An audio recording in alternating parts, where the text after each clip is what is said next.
We've all been there. You go to Zillow and search for a place to rent, and you set a minimum price and a maximum price. But what do you actually put there? Well, in this video, we're covering the topic of how much rent can you actually afford by income level. By the end of the video, you'll know how much money you should spend on rent. But again, this is a personal finance topic, which means it's deeply personal, right? There are other variables that affect how much rent you should pay, but you'll have a much clearer picture of that amount by the end of this video. Obviously, housing is a huge expense for everyone. If you look at your life's balance sheet, housing is probably the most expensive expense on there. And so how much you choose to pay for rent deeply affects your overall finances and ability to save and grow your net worth. So since 1985, US rent prices have exceeded inflation by 40%. But unfortunately, rent prices have outpaced income. So yeah, the data shows that more and more people are spending a higher amount of their income on their rent. So let's first cover some of the rules that you guys can use to determine how much you can spend on rent. So there's the 30% rule, there's the 50-30-20 rule, there's the 1 week's pay rule. And yeah, while all these rules have their merits, in this video we'll be focusing more on the 30% rule. So the 30% rule suggests that individuals should spend no more than 30% of their gross income on rent. To find your gross monthly rent, all you need to look at is your most recent paycheck and then find the line called gross pay. So that's basically what you're paying before any tax,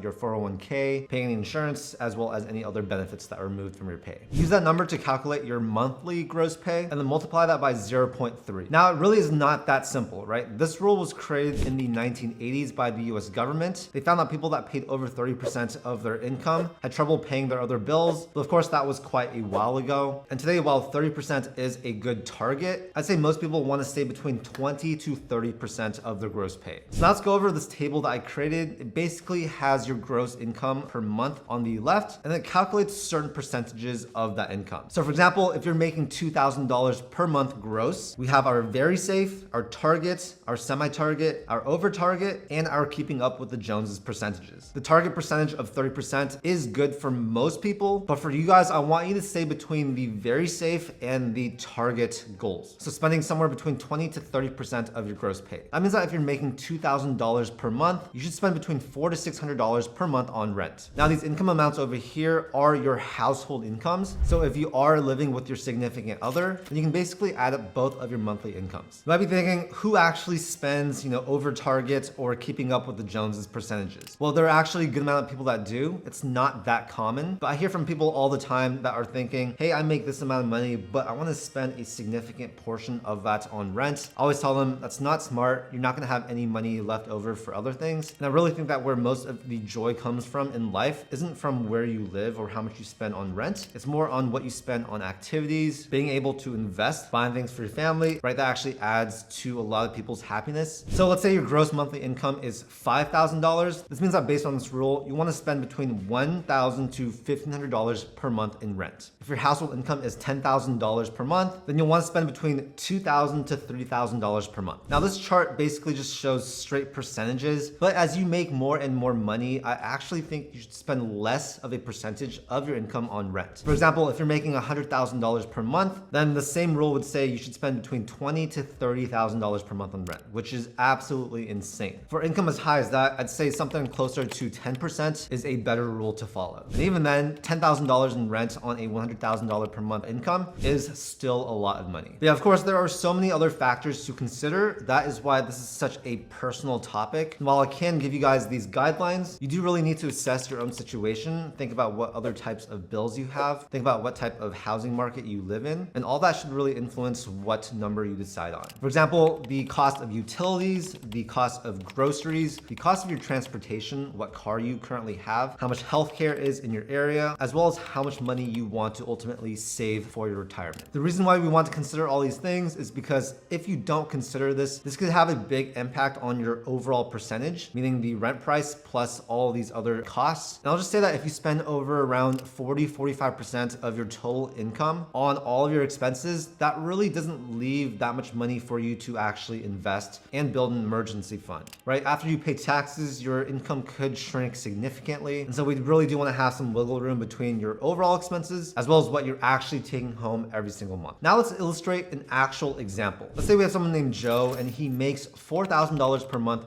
gross pay. Beyond that, he also has a car payment that is $300 per month, student loan payments of $200 a month, utility costs of $100 a month, and miscellaneous expenses of $300 a month. This means that before we even consider rent, Joe is paying $900 per month in expenses. If we do the math, that means that he's spending 22.5% of his gross monthly pay on these expenses. And if we use the rule that he should spend no more than 45% of his gross pay on all his costs, so that means he has an additional $900 he can spend on rent, bringing his total cost to 45% of his gross pay. This should ensure that he still has some money left over to build his emergency fund, as well as put money into certain investments. So as you can see, having that monthly car payment, while it doesn't seem like it's that much, it actually has a huge impact on how much money you can allocate towards rent. So that's definitely something to consider if you are thinking about financing your car. It might not seem like that much. It might seem like you can definitely afford it based on your income. But if you want to be really, really financially smart, that will drastically decrease the type of place that you can afford to rent. Now let's talk about the impact that location has on how much you spend on rent. Obviously, the cost of living varies greatly by location, not only affecting your rent price, but also your gas prices, your grocery prices, your utility costs, the cost of eating out at restaurants, and even the cost of labor. So I'm here on Zillow and I'm going to focus on Orange County, which is where I live. As you guys can see here in Costa Mesa, the minimum price for an apartment, a really, really small one, is going to be in the low 2000s. So you guys can see this place is $2,200 per month. It's a studio, 500 square feet. So obviously very, very small. If you want to get into a standard house here, it's going to be at least $5,000, $6,000 a month. For example, this house in Costa Mesa is $5,500 per month. It looks like a nice spot, but yeah, of course, $5,500, that's a lot for rent. And as you guys can see, the space is not that crazy. If you want to live in Newport Beach, as you guys can see, the rent prices are pretty crazy. You'll be looking to spend between $4,000, $5,000 to even $10,000 or $20,000 per month. For example, this house right here is $15,000. It's about 3,700 square feet. Obviously, a very nice house in a great location, but it's not that modern. And so yeah, even within a 20-mile radius, the rent prices can drastically vary. Now let's go to another city like St. Louis, Missouri. As you guys can see here, the rent is a lot lower, right? It looks like a lot of things can be under $1,000 per month, and $2,000 should get you a pretty decent spot. So this place right here is $870 per month. It's 750 square feet. And yeah, obviously that's drastically different than Costa Mesa or Newport Beach. This would probably cost between $2,000 to $2,500 per month where I live. But that really is the beauty of it, right? You can sort of choose where you live. It's much harder to sort of choose your income than it is to choose where you ultimately decide to live. Especially with more and more jobs becoming remote these days, earning a set income can allow you to live very different lives in different cities. So let's say we have someone, her name is Alexandra. She makes $60,000 per year or $5,000 per month, and she lives in the Midwest, right? And so as a result, she can rent a spacious 2-bedroom apartment for around $1,000 per month, which is well within the 30% rule. However, if she moves to San Francisco or New York, then she might need to spend